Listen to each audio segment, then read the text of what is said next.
Uh, it turned out that on the day in which we packed, I talked to Debbie, Senator Menendez's office, and on the day I actually packed the cord. I put them together in room 310, and you know, one of the cord that I took was also a multi-plug cord for, that was tied up to the printer by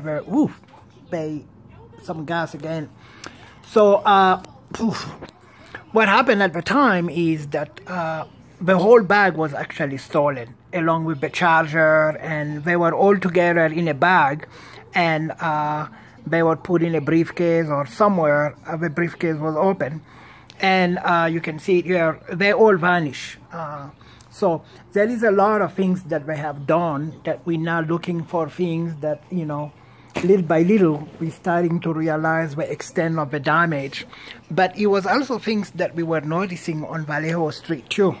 So we are hoping that they will step up and pay for all of the damage that they have inflicted here and there. Heidi is going through a lot of issues right now. It's hard to understand the complexity. 1 minute she accepts, admit, the other is kind of hard.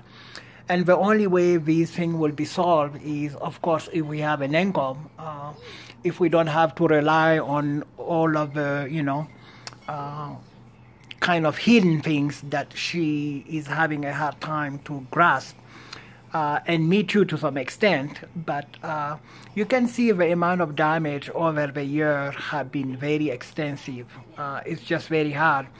And so even though we've been approved to the Isabella, the problem Heidi is having right now is to just like, where is the income going to come from to pay for the rent? So there is some urgencies, because like I say, on the 19th, I will, go meet the surgeon, and then we have to go into surgery. And so we need to have this resolved. I don't know how soon this can be made, but one of the avenues is definitely the Medicaid waiver for medical assistance. Now that we've been approved, there are obviously things that need to be done for people with disability. Things like, fixing the bathtub, fixing the stair, ADA accommodations in preparation for the surgeries. So we're hoping that that will get approved, and that like in one whoop, the monthly rent or whatever, if the agencies or staff are not stepping up to fund, that aspect be taken care of.